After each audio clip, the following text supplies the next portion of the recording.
चक्र। नमस्कार, बहुत स्वागत है आपका। आप देख रहे हैं चाल चक्र और मैं हूं आपके साथ शैलेंद्र पांडे।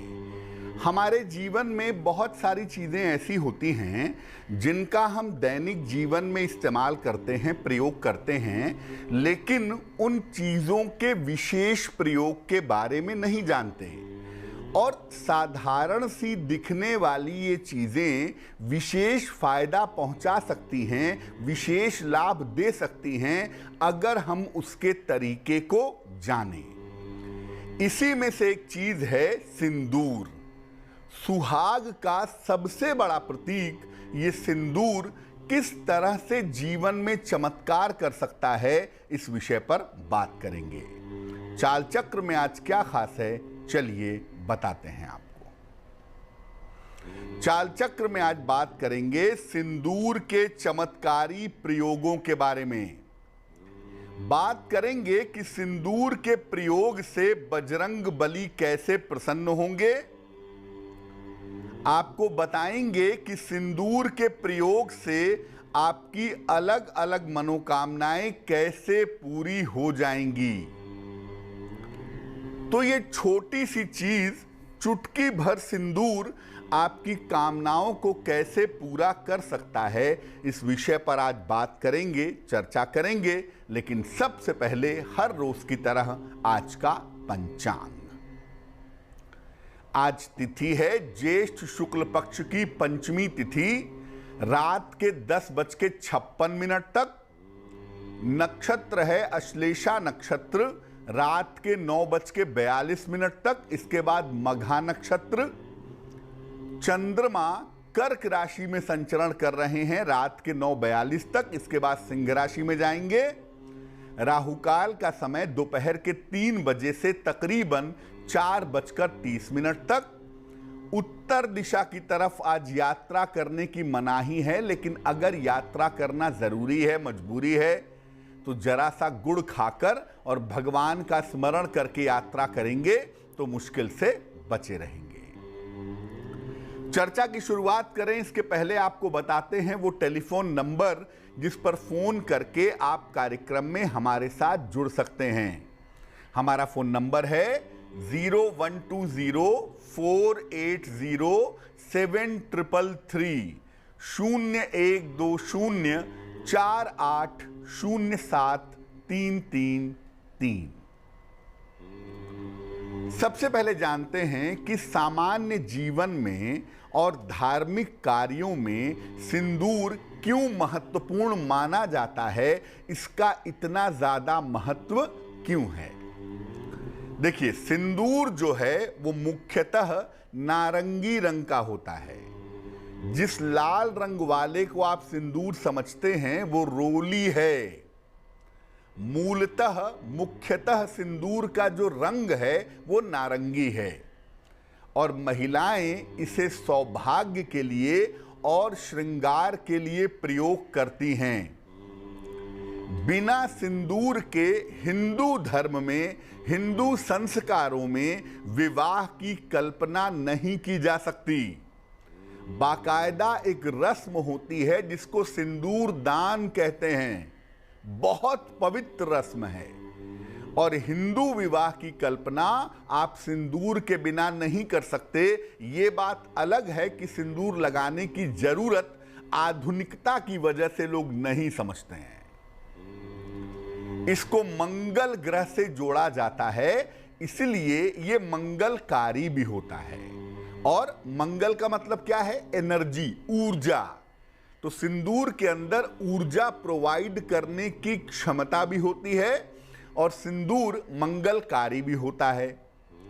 हनुमान जी को सिंदूर अर्पित करना और सिंदूर उनके शरीर पर लगाना, लेपन करना अत्यंत शुभ माना जाता है।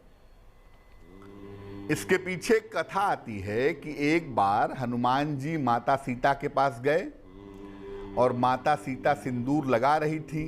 तो पूछा हनुमान जी ने कि माता आप सिंदूर क्यों लगाती हैं? तो उन्होंने कहा कि इससे प्रभु की आयु बढ़ती है और प्रभु प्रसन्न होते हैं। तो तो हनुमान जी को लगा कि अगर एक चुटकी से भगवान राम इतने प्रसन्न होते हैं तो मैं पूरे शरीर पर सिंदूर लगा लूं तो वो कितने प्रसन्न हो जाएंगे। भाव देखिए, भक्त का भाव। हनुमान जी को यूं ही भक्त शिरोमणि नहीं कहा जाता। तो हनुमान जी ने क्या किया, एक बोरा सिंदूर खरीदा और पूरे शरीर पर लगा लिया। तो हनुमान जी माता सीता से प्रेरित होकर सिंदूर लगा लिए और तब से उन्हें सिंदूर अर्पित करना शुभ माना जाता है। हनुमान जी को सिंदूर अर्पित करने के विधान अलग हैं और देवी को सिंदूर अर्पित करने के विधान अलग हैं। मुख्य रूप से 3 देवी देवता ऐसे हैं जिनको सिंदूर अर्पित किया जाता है। एक है हनुमान जी, दूसरी है मां दुर्गा और तीसरे हैं गणपति गजानन। इन तीनों को हिंदू परंपरा के हिसाब से सिंदूर अर्पित किया जाता है, लेकिन तीनों को सिंदूर अर्पित करने के नियम सर्वथा अलग हैं। आपको बताते हैं कि हनुमान जी को सिंदूर अर्पित करने के नियम क्या हैं। देखिए, हनुमान जी को प्रसन्न करने के लिए और उनकी कृपा प्राप्त करने के लिए उन्हें मंगलवार को सिंदूर अर्पित करना चाहिए। कब करना चाहिए? अगर मंगल जीवन में बाधा दे रहा हो या जीवन में कोई विशेष संकट हो, कोई बड़ा संकट आ गया हो और निकलने का रास्ता न मिल पा रहा हो, तो हनुमान जी को चमेली का तेल और सिंदूर अर्पित करना चाहिए। चमेली के तेल में सिंदूर मिला करके हनुमान जी को लगाया जाता है, लेपन किया जाता है। पुरुष हनुमान जी को सिंदूर अर्पित भी कर सकते हैं और सिंदूर उन्हें लगा भी सकते हैं, लेपन भी कर सकते हैं। लेकिन महिलाओं को सिंदूर अर्पित नहीं करना चाहिए।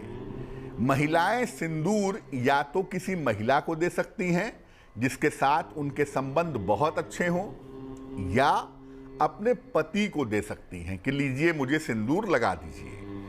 अन्य किसी को वो सिंदूर नहीं दे सकती, अर्पित नहीं कर सकती।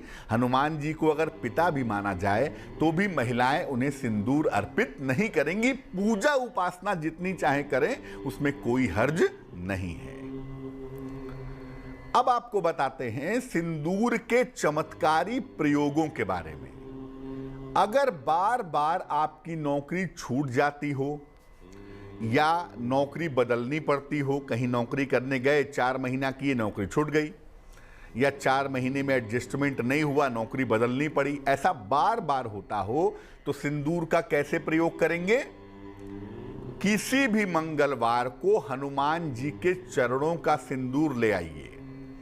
हनुमान जी के मंदिर में जाइए, पुजारी से कहिए कि हनुमान जी के चरणों का सिंदूर थोड़ा सा निकाल करके आपको कागज में दे दे, आप उसको ले आइए।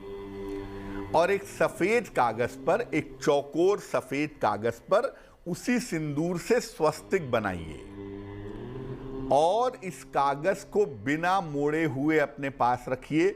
जहां काम करते हैं वहां रख लीजिए, अपने पर्स में रख लीजिए, अपने घर की दीवार पर चिपका लीजिए और इसके संपर्क में, इसके कांटेक्ट में बने रहिए। आप देखेंगे कि आपकी नौकरी से जुड़ी हुई जो समस्याएं हैं, आपकी नौकरी से जुड़ी हुई जो दिक्कतें हैं, वो दिक्कतें दूर हो जाएंगी। अब कर्ज से मुक्ति प्राप्त करना चाहते हैं तो सिंदूर का प्रयोग कैसे करेंगे? देखिए, चमेली के तेल में सिंदूर मिलाइए। चमेली का तेल ले आइए शुद्ध, उसमें सिंदूर मिलाइए। जितनी आपकी उम्र है उतने पीपल के पत्ते ले लें। हर पत्ते पर लिखें राम और मंगलवार को इन पत्तों को हनुमान जी को अर्पित करें, लेकिन उनके चरणों में नहीं, उनके मस्तक पर रखें या इन पीपल के पत्तों को पीले धागे में, लाल धागे में बांध करके इनकी एक माला बना लें और हनुमान जी के गले में पहना दें। ऐसा मंगलवार को आप करें, संध्या काल को, और ऐसा लगभग मुझे लगता है कि 3 मंगलवार अगर आप करें तो आपको कर्ज से मुक्ति प्राप्त कर पाना थोड़ा आसान होगा। आपको कर्ज से सरलता से मुक्ति मिल पाएगी। सिंदूर का तीसरा चमत्कारी प्रयोग। सिंदूर की बात जब भी होती है तो सबसे पहली जो चीज दिमाग में आती है वो है मैरिटल लाइफ, यानी कि दाम्पत्य जीवन। वैसे तो शास्त्र कहता है कि महिलाएं सिंदूर लगाती हैं पवित्र भाव से और पति के कल्याण की प्रार्थना करती हैं, या पति उन्हें सिंदूर लगाते हैं, उन्हें खुशियां देने का वचन देते हैं। तो ऐसी स्थिति में सिंदूर उन दोनों की बॉन्डिंग को मजबूत करता है। लेकिन अगर दाम्पत्य जीवन में दिक्कत है, दाम्पत्य जीवन में एडजस्टमेंट नहीं हो पा रहा है, तो सिंदूर का प्रयोग कैसे किया जाएगा? महिलाओं के लिए यह प्रयोग है, रोज सवेरे स्नान के बाद मां गौरी को सिंदूर अर्पित करें। मां गौरी माने मां पार्वती को।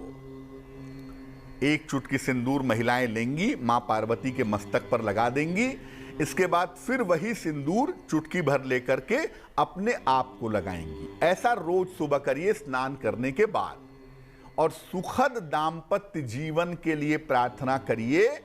ये प्रयोग केवल महिलाएं अगर नियमित रूप से करें तो उनके वैवाहिक जीवन की मुश्किलें दूर हो जाएंगी। देखिए, सिंदूर लगाना फैशन नहीं है कि आप उसको नेग्लेक्ट कर दीजिए। ये एक संस्कार है, इसके पीछे के तर्क हैं, विज्ञान है, और इसके पीछे की आध्यात्मिक ऊर्जा भी है।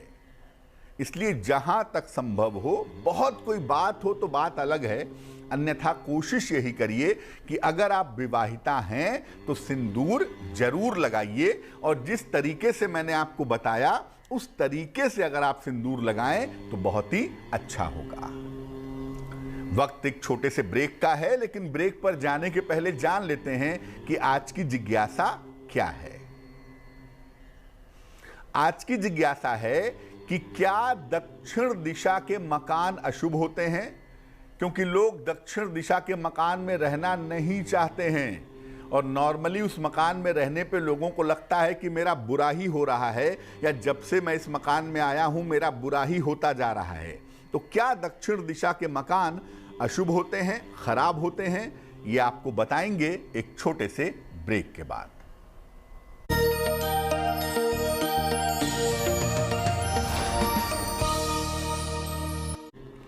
स्वागत है आपका ब्रेक के बाद। ब्रेक पर जाने के पहले हम आपके प्रश्न के उत्तर दे रहे थे और आपको सिंदूर के चमत्कारी प्रयोग के बारे में बता रहे थे।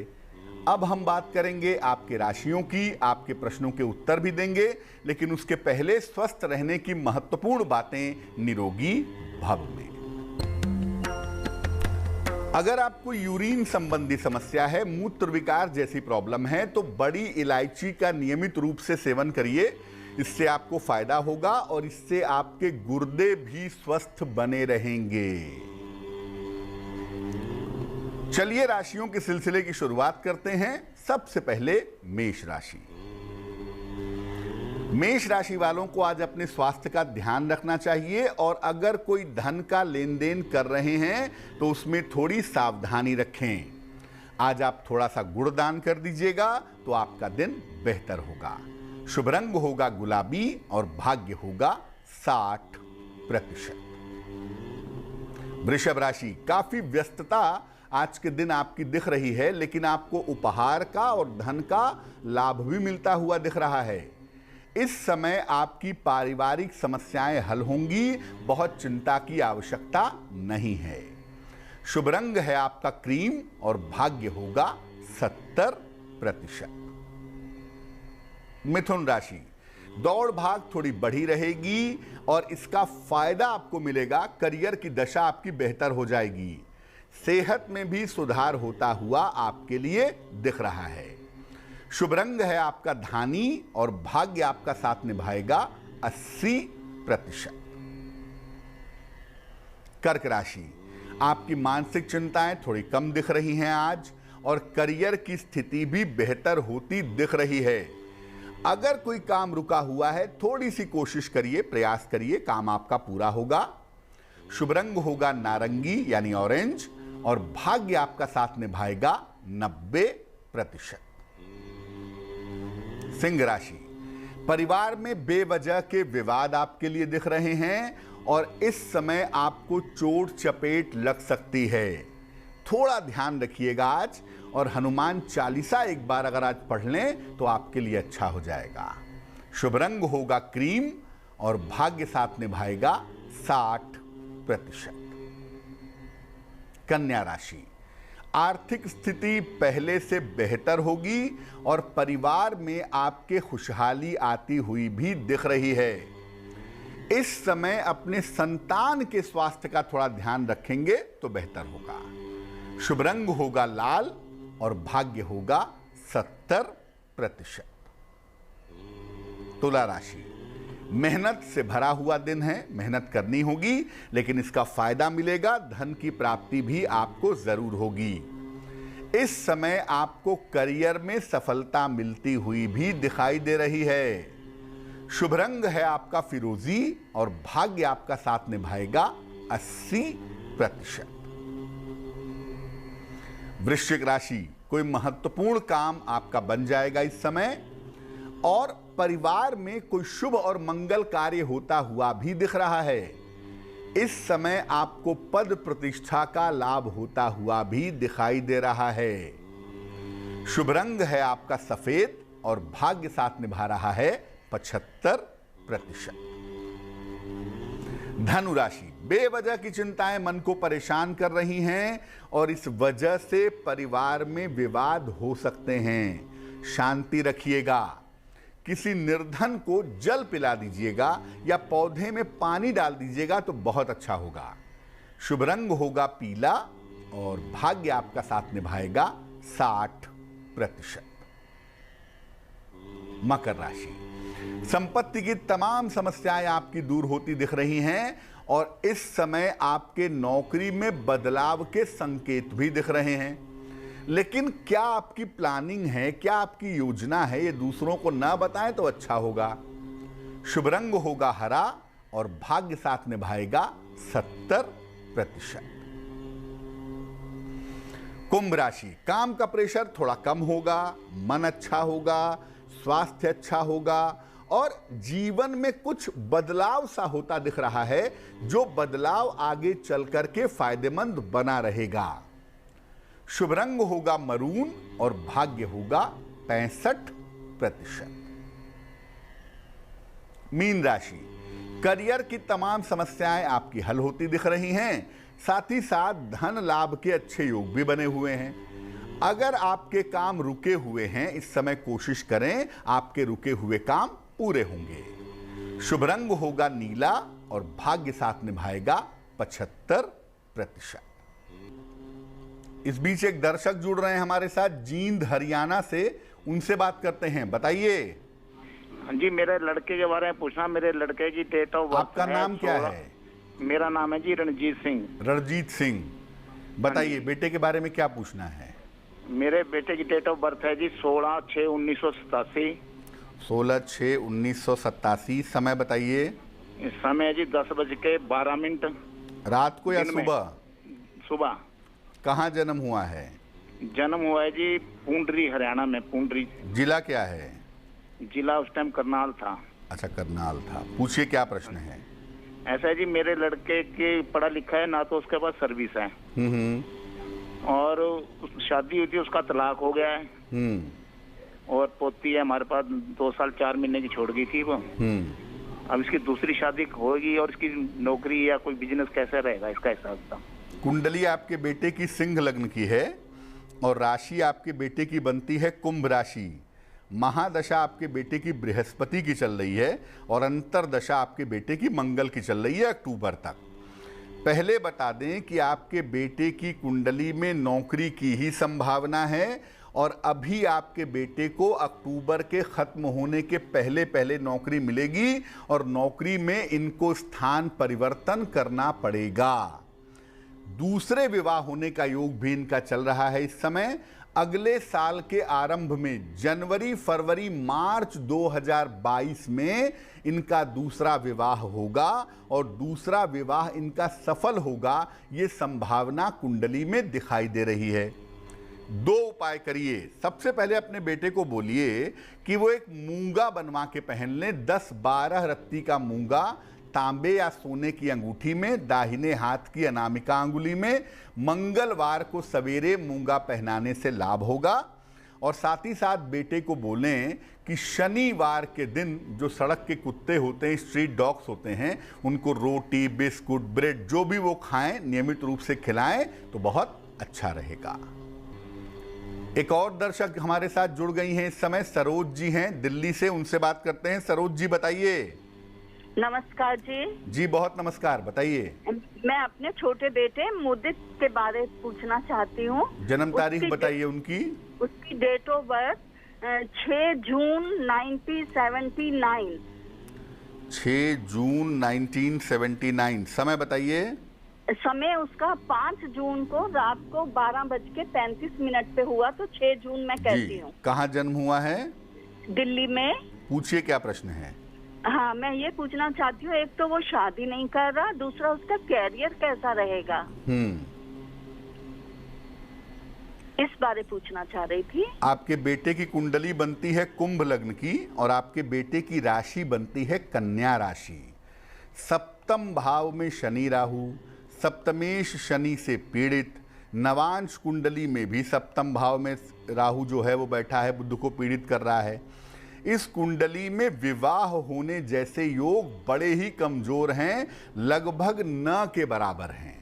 ये हो सकता है कि कोई प्रेम हो या कोई लिव इन रिलेशन जैसा डेवलप हो जाए, लेकिन विवाह होने की संभावना इस कुंडली में कमजोर दिखती है। करियर अच्छा है और करियर आगे बढ़ेगा इनका, खास तौर से इस साल के अगस्त के बाद से करियर में काफ़ी तरक्की ये कर पाएंगे। अब इनका स्वास्थ्य बेहतर हो और दुर्घटनाओं से बचें, उसके लिए आप इनको एक ओपल बनवा करके पहना दें। तकरीबन 10-12 रत्ती का ओपल चांदी की अंगूठी में, दाहिने हाथ की तर्जनी उंगली में, शुक्रवार की शाम को ओपल पहनाने से लाभ होगा।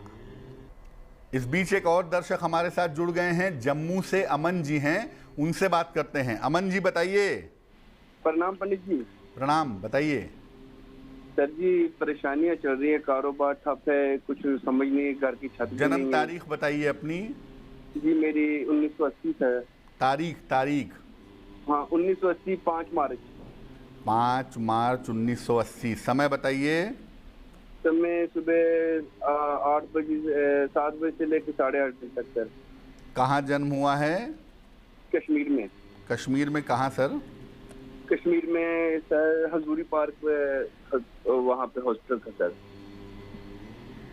तो अभी करियर में दिक्कत हो रही है, और क्या दिक्कत हो रही है? जी करियर में दिक्कत हो रही है, कुछ कारोबार में कुछ स्थिरता नहीं आ रही है सर, और घर भी नहीं है।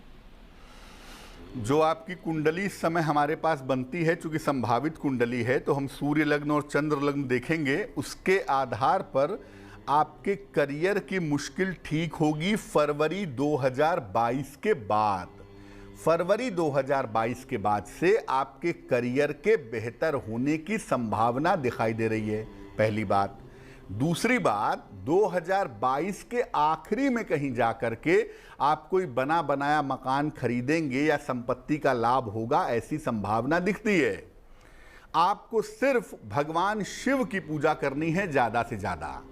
सुबह और शाम दोनों समय नमः शिवाय का 108 बार जप करिए और हर शनिवार को खाने पीने की चीज का दान करिए।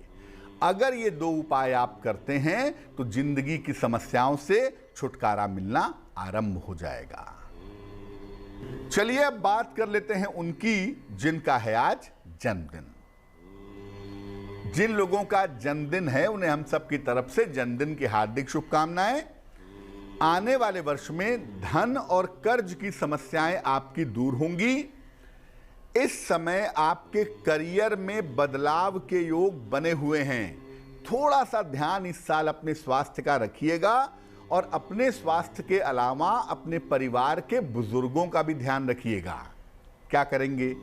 पूरे साल भर भगवान शिव की उपासना करिए, आपके लिए बहुत शुभ होगा। चलिए अब जान लेते हैं आज की जिज्ञासा और इसका समाधान। आज की जिज्ञासा है कि क्या दक्षिण दिशा के मकान अशुभ होते हैं? क्योंकि 90% लोग दक्षिण दिशा के मकान नहीं लेते, और अगर लेते हैं तो बार बार शिकायत करते हैं कि दक्षिण दिशा में आए हैं तो जिंदगी बर्बाद हो गई है। सच क्या है? देखिए, दक्षिण दिशा बड़ी ऊर्जावान दिशा है। इसके जो नियंत्रक ग्रह है ना, उन्हें कहते हैं मंगल। मंगल की दिशा है। अगर कुंडली में मंगल आपके फेवरेबल है, अनुकूल है, तो ये दिशा लाभकारी हो जाती है। लेकिन अगर कुंडली में मंगल खराब है, तब आप दक्षिण में रहेंगे तो आपको नुकसान होगा। चलिए अब जान लेते हैं आज की महत्वपूर्ण बात क्या है। देखिए, फ्लैट के वास्तु में और मकान के वास्तु में अंतर होता है। जब आप जमीन पर कोई मकान बनाते हैं तो उसमें वास्तु शास्त्र के सारे सिद्धांत पूरी तरह से लागू होते हैं। लेकिन जैसे आप जमीन के ऊपर जाते हैं, first floor, second floor, third floor पे मकान बनाते हैं, तो वहां पर वास्तु के सामान्य सिद्धांत लागू नहीं होते। वहां पर आपको सिर्फ 3 बातों का ध्यान रखना होगा। पहली बात, घर में सूर्य का प्रकाश आता है कि नहीं। दूसरी बात, घर में वेंटिलेशन ठीक है कि नहीं। और तीसरी बात, घर का रंग कैसा है, फ्लैट की दिशा क्या है, फ्लैट में किचन कहाँ बना है, फ्लैट में टॉयलेट कहाँ बना है। इस पर दिमाग लगाने की ज़रूरत नहीं है, क्योंकि टेक्निकली वो ज़मीन के ऊपर है। देखा जाए तो वो हवा में बना हुआ है। अब उसके ऊपर वास्तु के सिद्धांत थोप करके परेशान होने की आवश्यकता नहीं है। चलिए अब जान लेते हैं आज का शुभ पहर क्या है। आज का शुभ पहर है शाम को 7:30 से रात के 9 बजे तक। इस समय में हनुमान जी की कपूर से आरती करें। आपके शत्रु और आपके विरोधी शांत होंगे। लेकिन करेंगे शुभ पहर में ही, और वो समय होगा शाम को 7:30 से रात के 9 बजे के बीच में। तो आज के लिए चाल चक्र में बस इतना ही। स्वस्थ रहिए, प्रसन्न रहिए, अपना बहुत ख्याल रखिए, सावधानियों का पालन कीजिए। मुझे दीजिए इजाजत। देश और दुनिया की तमाम खबरों के लिए देखते रहिए तेज। नमस्कार।